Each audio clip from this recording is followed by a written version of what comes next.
ட்ரம்பின் தூக்கத்தை கலைத்த இந்தியா. ஐரோப்பிய ஒன்றியத்துடன் மெகா டீல், இனி வளர்ச்சி மட்டும்தான். இந்தியாவுக்கும் ஐரோப்பிய ஒன்றிய நாடுகளுக்கும் இடையே நீண்டகாலமாக நடத்தப்பட்டு வந்த வர்த்தக ஒப்பந்தம் தொடர்பான பேச்சுவார்த்தை வெற்றிகரமாக முடிந்து ஒப்பந்தம் கையெழுத்தாகியுள்ளது. இந்தியா மற்றும் ஐரோப்பிய ஒன்றிய நாடுகள் இடையே தடையற்ற வர்த்தக ஒப்பந்தம் வெற்றிகரமாக கையெழுத்தாகி இருக்கிறது. இந்தியா மற்றும் ஐரோப்பிய ஒன்றியத்தில் இருக்கும் 27 நாடுகளுக்கு இடையே தடையற்ற வர்த்தக ஒப்பந்தத்தை ஏற்படுத்துவது தொடர்பாக கிட்டத்தட்ட 18 ஆண்டுகளாக பேச்சுவார்த்தை நடத்தப்பட்டு வருகிறது. இந்த பேச்சுவார்த்தை பல கட்டங்களை கடந்து ஒப்பந்தம் கையெழுத்தாகி இருக்கிறது.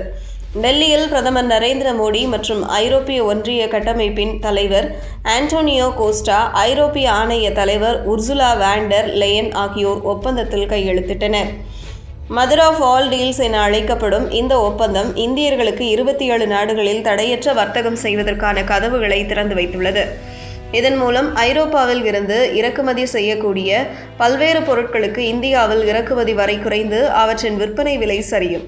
தற்போது இந்தியாவுக்கும் ஐரோப்பிய நாடுகளுக்கும் இடையேயான வர்த்தகத்தின் மதிப்பு 180 மில்லியன் யூரோக்களாக இருக்கிறது. இதன் வர்த்தக ஒப்பந்தத்தின் மூலம் 2032ஆம் ஆண்டிற்குள் இதன் மதிப்பு 2 மடங்காக உயரும்.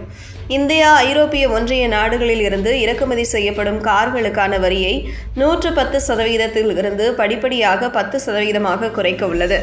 இதன் மூலம் ஐரோப்பிய ஒன்றிய நாடுகளில் இருந்து இறக்குமதி செய்யப்படும் கார்களின் விலைகள் கணிசமாக குறையும். அதாவது BMW, ரெனால்ட், ஃபோக்ஸ்வேகன் உள்ளிட்ட கார்களின் விலைகள் இனி கணிசமாக குறைய போகின்றன. அடுத்ததாக ஐரோப்பிய ஒன்றிய நாடுகளில் இருந்து இறக்குமதி செய்யப்படும் வைன்களுக்கான இறக்குமதி வரியை 150% 75% இந்தியா குறைக்கிறது. இது படிப்படியாக 20% என்ற அளவுக்கு குறைக்கப்படும். ஆலிவ் எண்ணெய்க்கான இறக்குமதி வரி 45% இருந்து படிப்படியாக 0 என்ற நிலைக்கு கொண்டு வரப்படும். இது தவிர பிரெட் போன்றவற்றுக்கான இறக்குமதி வரி என்பது நீக்கப்பட்டுள்ளது. ஐரோப்பிய ஒன்றிய நாடுகளைச் சேர்ந்த நிறுவனங்கள் இந்தியாவில் சேவை சார்ந்த துறைகளில் கால் பதிக்க இந்த ஒப்பந்தம் வழிவகை செய்திருக்கிறது. நிதி சார்ந்த தேவைகள் மற்றும் கடல் சார்ந்த போக்குவரத்து துறைகளில் இந்த நிறுவனங்கள் பெரிய அளவில் முதலீடு செய்துள்ளன. இந்தியா தன்னுடைய கார்பன் வெளியீட்டு அளவை குறைப்பதற்காக ஐரோப்பிய ஒன்றிய நாடுகள் சார்பாக 500 மில்லியன் யூரோக்கள் நிதி உதவியாக வழங்கப்பட இருக்கிறது. அடுத்ததாக இந்த இரு நாடுகளுக்கு இடையிலான இந்த ஒப்பந்தம் என்பது ஐரோப்பிய ஒன்றிய நாடாளுமன்றத்தில் நிறைவேற்றப்படும்.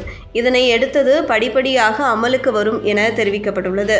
கார், மதுபான வகைகள் மட்டுமல்ல, இயந்திரங்கள், மின்னணு சாதனங்கள், விமானங்கள், விண்கலன்கள், கண் கண்ணாடி பொருட்கள், மருத்துவ மற்றும் அறுவை சிகிச்சை உபகரணங்கள், பிளாஸ்டிக் பொருட்கள், ரசாயனங்கள், மருந்துகள் ஆகியவற்றின் இறக்குமதி வரியை இந்தியா வெகுவாக குறைக்க உள்ளது என்பதால் இந்திய சந்தையில் இவற்றின் விலை குறைய போகிறது.